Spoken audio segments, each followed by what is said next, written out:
All right, we'll call this meeting of the Policy Committee of the Whole to order this February the 1st of 2022. Ms. Jenkins, if you would, please call the roll.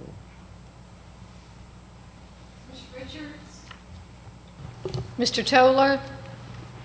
Ms. Abrams? Here. Mr. Westmoreland? Present. Mr. Duncan? Here. Mr. Bush? Mr. Moore? Here. Ms. Simmons? Here. Ms. Dominguez? Present. All right.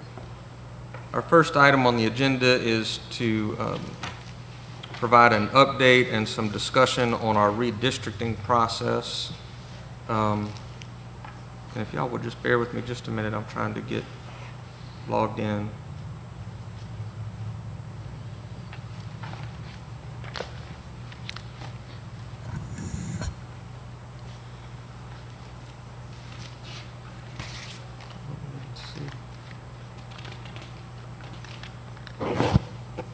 Trying to navigate our website to find where our board docs link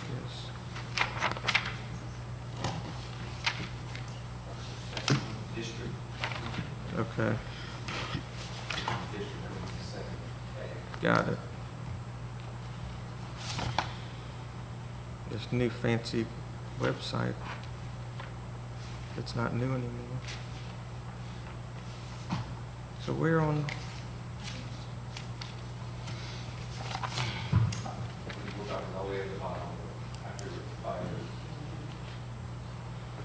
I see. Thank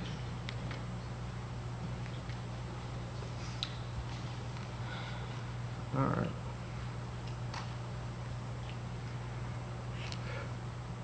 All right. We'll get to it in a minute.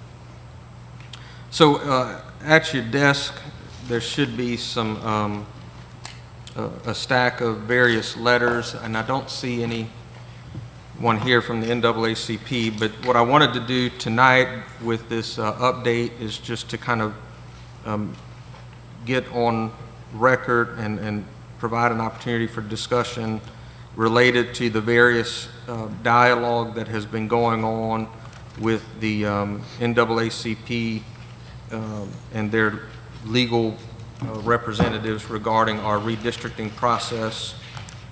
Just wanted to make sure that the board was aware of these letters and dialogue and kind of the process that we've been going through. So in front of you, you should have a letter from the LDF, which is Defend, Educate, Empower. The first letter is dated August the 16th of 2021. It is from Michael Pernick, who and others, and in that letter they make various representations and outline a proposed redistricted plan that includes 3 minority-majority districts and makes other changes to the various school board member districts. Subsequent to receiving that letter, and I'm going to put all of these in the record in just a moment, but subsequent to receiving that letter, our lawyer's office, Ms. Bass, sent a response on August the 18th of 2021. We then received another letter from the LDF dated September the 10th in response to that letter, and where they provide a different option for a map that could include 3 majority-minority districts. Finally, there was a letter sent to us on December the 6th where they outlined some additional concerns and provide another copy of the second map that they proposed. Subsequent to receiving that letter, we made Mr. Garrett available to Mr. Pernick. I believe, Mr. Moore, if you could confirm this, I believe y'all did have a meeting that you participated in, is that right, where Mr. Garrett and representatives from the NAACP and you and other board members kind of talked about their concerns? Yes, we did. Okay. Um, And I'm gonna recognize you to provide more insight on that in just a minute, if that's okay. But we did make them available. I think that was a pretty lengthy and healthy meeting. And then finally, in your packet the final letter is a letter dated for today from Mr. Garrett, just kind of outlining the work that he has been doing since we engaged him, which includes an update on the work that he's been doing analyzing the plans that have been presented by the NAACP as an option. So if there's no objection from the board, just so that our record is complete about all of the work and the various input that we have been receiving through this process, I just wanted to make sure that we put into the record all of these letters and updates regarding that work, just so that we have all of that in our formal record that we have received that. Is there any objection to that? No objection. All right, so if there's no objection, we'll just note that in the record as far as those various letters. For the board benefit, the primary issue that has come up is that the options that the NAACP has presented, if our board was to adopt either of the two options that they have offered, we would be violating state law in that those options split more precincts than we are allowed to split within any one district. And that is noted in Mr. Garrett's letter. It says that 6 out of the 9 districts in the plans that they presented contain 4 or more divided precincts. And I know that each of you on the board, y'all have had your own conversations with Mr. Garrett, and you know that we're only allowed to have 3 split precincts per district. So I do have one of our lawyers here, Ms. Gomez is here, if any board members have any questions about that particular statute, but you know, it is the plain letter of the law that we cannot have that many precincts split within any one district. So far, it seems to be that the options that have been presented by the NAACP would violate state law.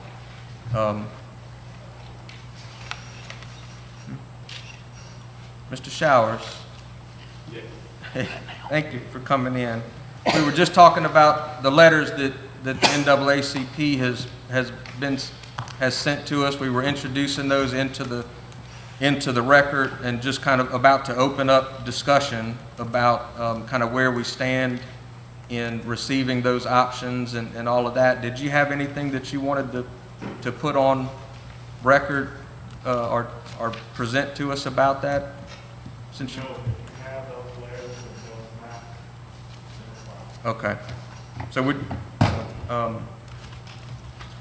so anyway, does any member of the board want to speak to that? Or I know Mr. Moore, you wanted to maybe talk about the meeting or anything? Okay, to this point, it is still unclear exactly what it is that the representative from the Legal Defense Fund, Mr. Pernak, has been able to verify, and I know that they're still working on some of the factors that will go into their decision about which way to go forward. So I don't want to, without having all that information and understanding exactly where we are, lend any information into this that might be misleading. My position in this is that all the parishes and that all of the districts in the parish receive their fair and due consideration as far as redistricting is concerned. And so I until until that happens, until I receive further information, confirmation, that's pretty much all I have to add as an update. Okay. So I mean,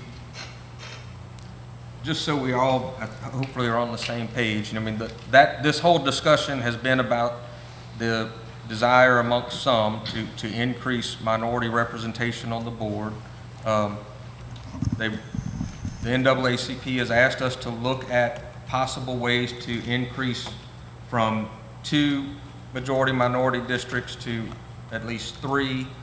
The options that they presented to us thus far, we believe would violate state law, but we are making Mr. Garrett available to explore other options, to see if there's a way to do it. So far, we haven't found a way to do it, but according to Mr. Garrett's letter, he is still open and to working with members of the board on finding some other options.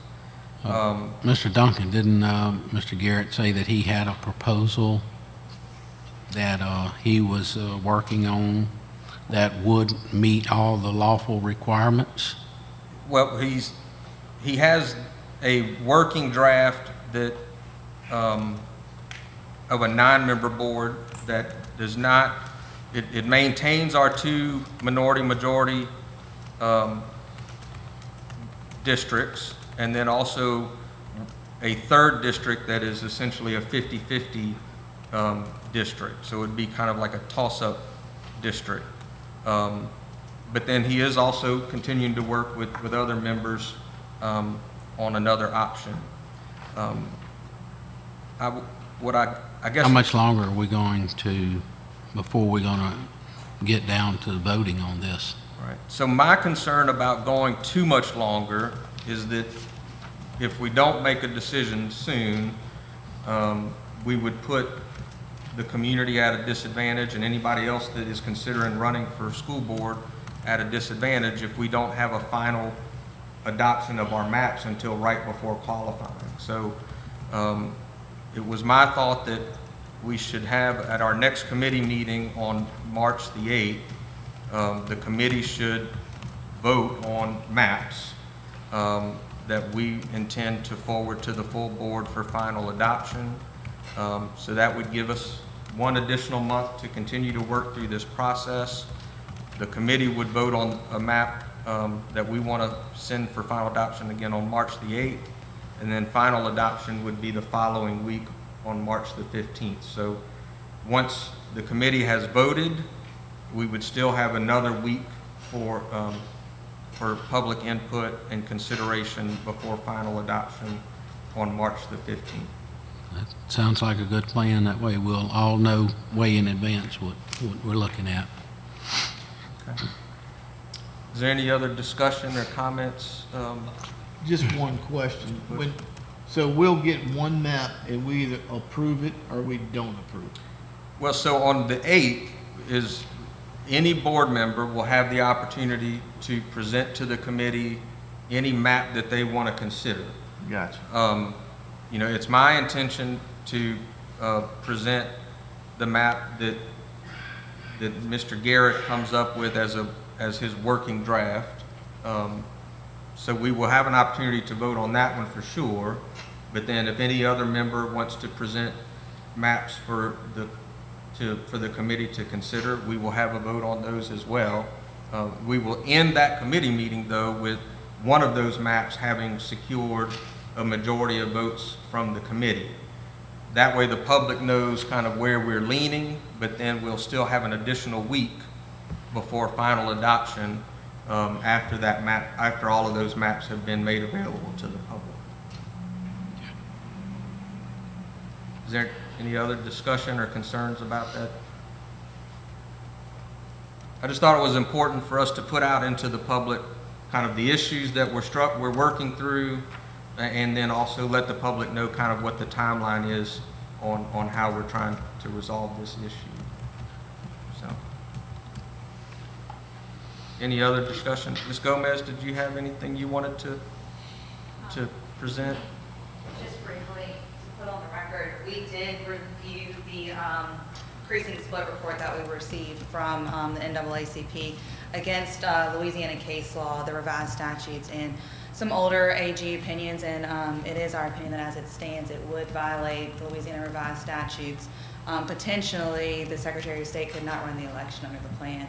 It would be declared null and void. So we just wanted to put that on the record, that it was analyzed through our office. Case law was checked, the Attorney General opinions were checked, and the statutes were checked, and it does appear as of now that it would violate those revised statutes. And I did want to let the board know that one of the things that was discussed with council, and that this board does have the option to do, if any member of the board wants to make the motion, now would be the time to do it, but we do have the option to request an Attorney General's opinion specifically on this issue. Meaning, asking the AG to weigh in on the question that if we adopted one of these NAACP maps, would it violate state law, and would the Secretary of State be obligated to run our election if we did that? My initial instincts are that the letter of the law is pretty clear there's really no reason to do that, but certainly if any member of the board wants to do that, I did want to let y'all know that that's an option that's available to us. Well, I concur with you, Mr. Duncan. I don't think it's necessary to do that. Okay. All right. Well, if there's no other questions or any other motions, we can conclude this portion of the meeting and move on to our other agenda items. Okay. All right.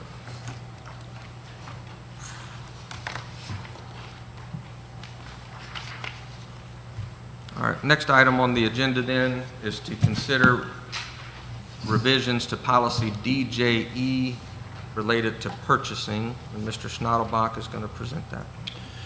Thank you, Mr. Chairman. Before you tonight is policy DJE, purchasing. It has some very minor changes to the policy, the removal of the word department under education on the first page and on page 3. Clarification on competitive online solicitations. They actually would prefer the use of the word reverse auction, and they actually define what a reverse auction is. Currently, right now, we have not used the reverse auction process, but it is available for us for purchasing. And then back on the last page, a little more clearing on the reverse auction process with materials, supplies, equipment, and consulting services added in. So not a lot of changes to the policy. I move to adopt the revisions to policy DJE. Second. Motion to adopt the proposed revisions to policy DJE is made by Mr. Westmoreland, seconded by Mrs. Bailey Simmons. Is there any further discussion on the motion? Is there any public input? Hearing none, we'll call the question. Ask members to vote your machines. Voting is open.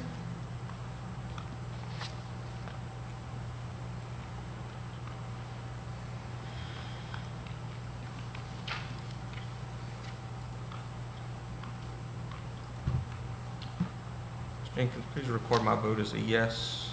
Okay. Voting is closed. Motion passes unanimously. All right, next item on the agenda is to consider proposed revisions to DJED related to bids and quotations. Mr. Schnottelbach. Thank you, Mr. Chairman. This one, again, has to do with the changes related to the reverse auction. They're adding to the items that can be purchased is consulting services. That's included. And then later on in the policy, we're adding references to the revised statutes in 3 or 4 different places. Motion to adopt. Motion is made to adopt the proposed revisions by Mr. Westmoreland, Second. seconded by Mrs. Dominguez. Is there any further discussion on the motion? Is there any public input? Hearing none, we'll call the question. Ask members to vote your machines. Voting is open.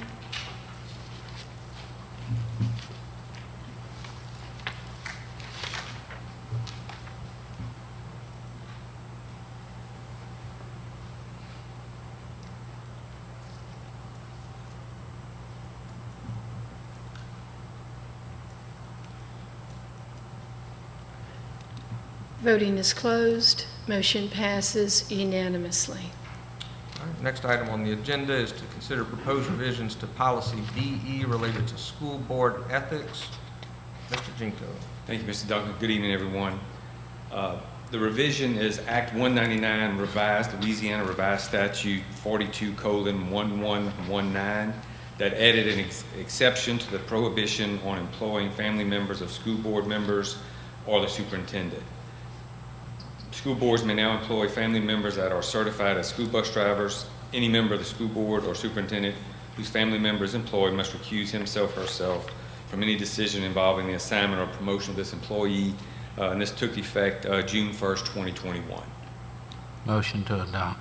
Second. You used to take her. All right, motion is made by Mr. Westmoreland to adopt the proposed revision, seconded by Mrs. Dominguez. Any further discussion on the motion? Any public input?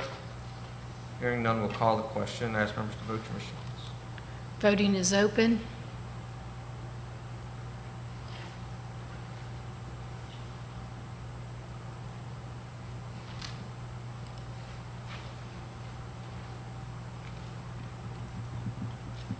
Voting is closed. Motion passes unanimously.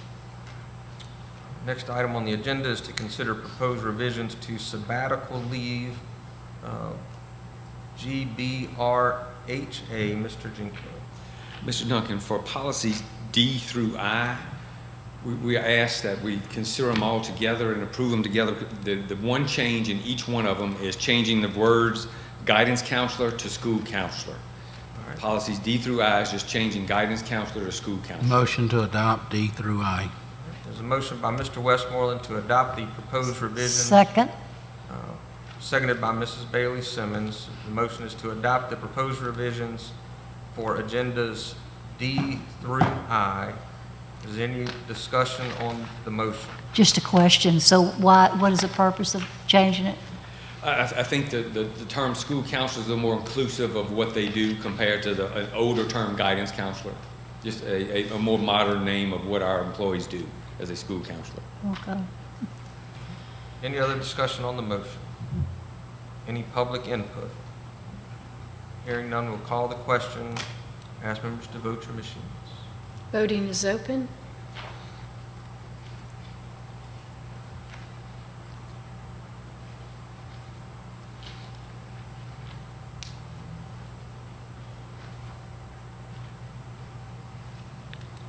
Voting is closed. Motion passes unanimously. Moving on then to agenda item J, which is to consider proposed revisions to policy ID related to curriculum. Mrs. Fussell. Good afternoon. In this revision, this is due to Act 458 that became effective on June 23rd. This is from Forethought.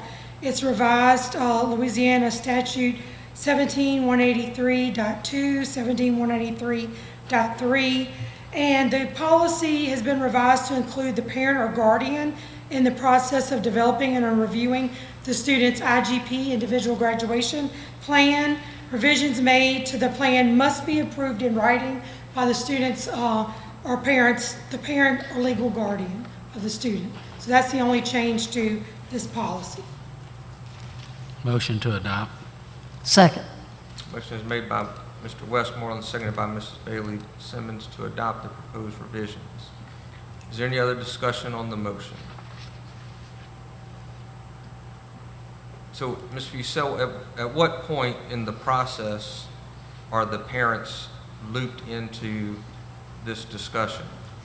They're already at the beginning, Mr. Duncan, and even in the policy, you'll see if you look on, if you look at the top, it says by the end of the 8th grade year, every student with the assistance of his or her parent or other legal guardian shall develop this, and they sign it. The real change is that when a revision occurs, the counselor or principal has to have it in writing by the parent because they have to explain what that change means for the student's graduation. So that's the real change, is that they have to be part of the revision in high school. But they start at 8th grade being involved in the plan. Okay. Question. So they haven't been involved before? Or? They have. The difference is this statute's requiring them to put in writing that they approve the revision. So in other words, when a high school student comes in and wants to go from Topps University to Jumpstart, it takes the parent putting in writing.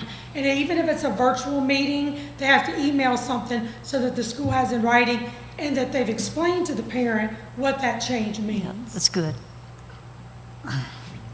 Yeah, I noticed that we're adding language that says that the plan will be developed in conjunction with the student's parent or legal guardian, and that we're reviewing it each year and getting a signature from the parents now each year, right? Well, and we've been doing that, Mr. Duncan. If you notice on that one where you see that green, that was to clarify the IEP part. Okay. So it starts with an 8th grade parent or legal guardian, and then it just got a little fuzzy when it said the student's IEP team, we added with in conjunction, because that's the transition plan that's part of the IEP for students.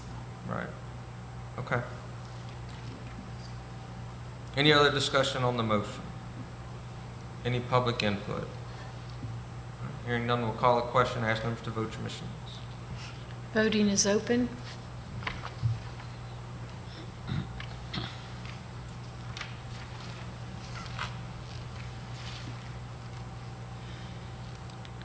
Voting is closed. Motion passes unanimously.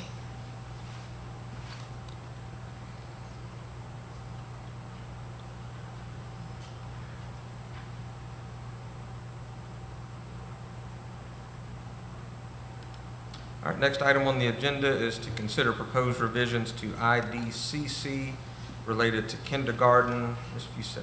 This is also from Forethought and an update. Act 386 made kindergarten mandatory for any child who reaches the age of 5 on or before September 30th of the year in which the school year begins. So that act would just be updated in this policy. Motion to adopt. Second. Motion is made by Mr. Westmoreland, seconded by Mrs. Dominguez to adopt the proposed revisions.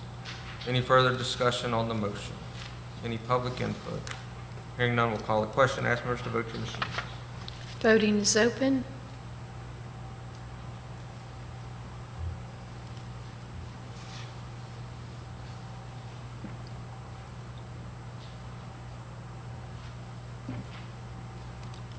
Voting is closed. Motion passes unanimously.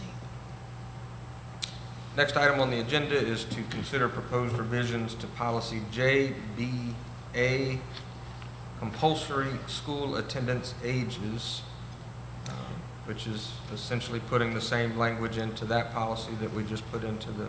I was just about to say I should have done like Mr. Jenko and linked those two, because it's Act 386, just updating the language that kindergarten is mandatory. I'll make a motion But- to accept. Nobody can be like Mr. Jenko. I'm Don't telling even you. try to reach I'm out. telling you, I'm good. I gotta We learn. can try. Too low standards. I Motion, second that. motion is made by Mrs. Dominguez, seconded by Mr. Bush, Yes, sir.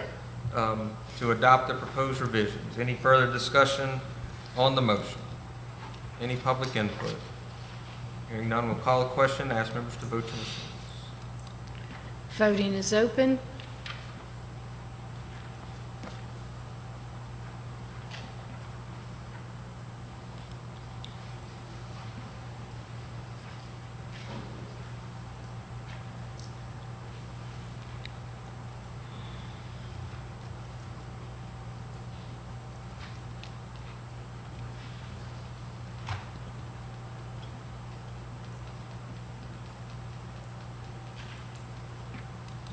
Voting is closed. Motion passes unanimously.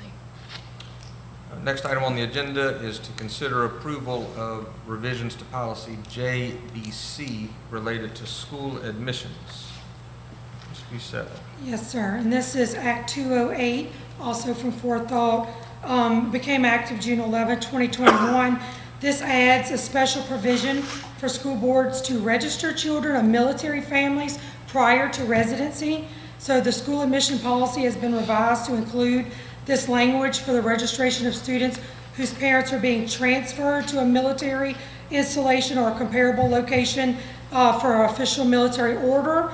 Although the act provides for registering children of military families prior to their residency, it does still require proof of residency in accordance with our policy. Motion to adopt. Second. Motion is made by Mr. Westmoreland, seconded by Mrs. Bailey Simmons.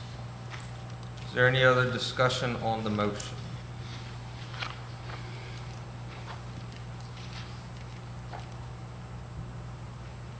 Is there any public input?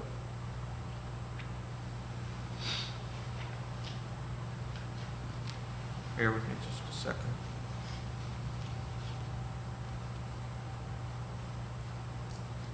So the orders that itself would be considered proof of residency?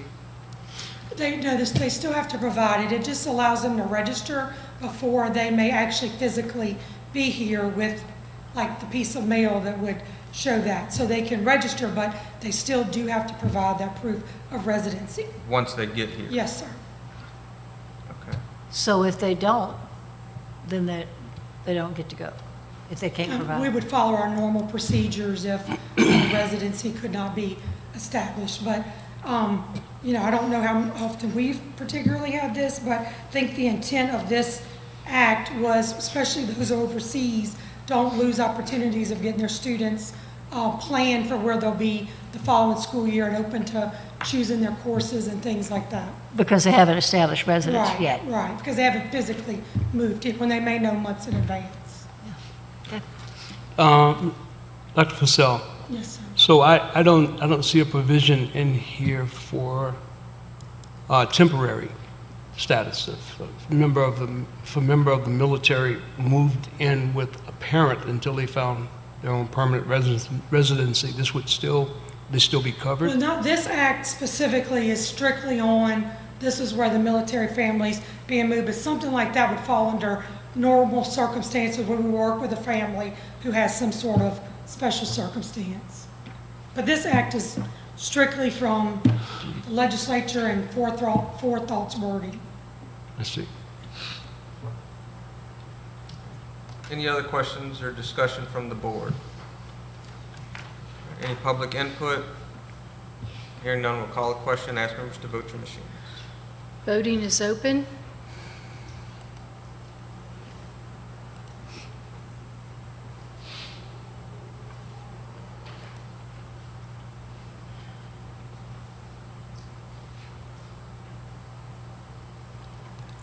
Voting is closed. Motion passes unanimously. All right. Last item on the agenda is to consider proposed revisions to policy JR related to student privacy and education records. Ms. Fussell. Yes, sir, and this is a student records policy that's been revised by Act 407, and the change includes adding the addition of race and ethnicity data to the definition of what we call personally identifiable information, or PII, and the changes under this section addressing disclosure of student information regarding reporting to the Board of Regents, and the use of the information released for students processing FAFSA, stops, etc. The information regarding notification to the students' parents has been consolidated and included separately at the end of the section.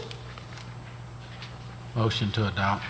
Motion is made by Mr. Westmoreland, Second. seconded by Mr. Bush. Is there any discussion on the motion? I noticed a typo in the, let me see it, it was,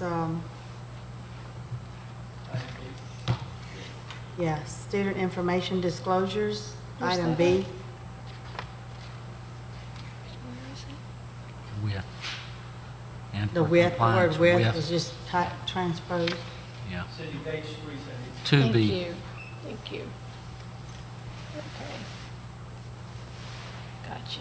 Thank you, Ms. Dominguez.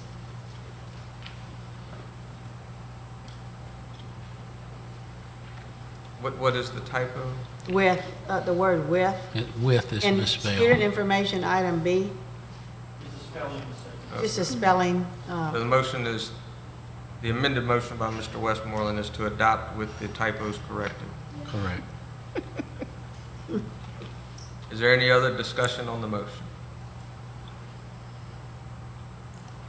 Any public input? Hearing none, we'll call the question. Ask members to vote. Voting is open.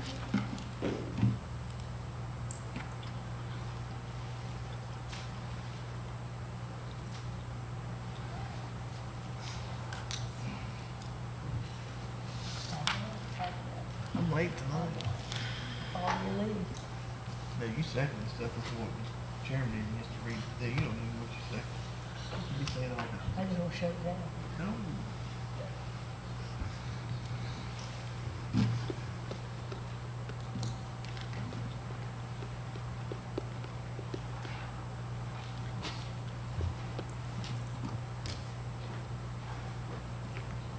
Who you waiting on? Mr. Moore, you voted? We're Oh. usually waiting for you. You know, I read a letter from a Jefferson Parish teacher this week, and what they were thought, OMG. We're doing so much better with our employees, so after I read that letter. Voting is closed. Motion passes unanimously. Thank you. All right, there's no other business to come before the committee. This meeting is adjourned. All right. So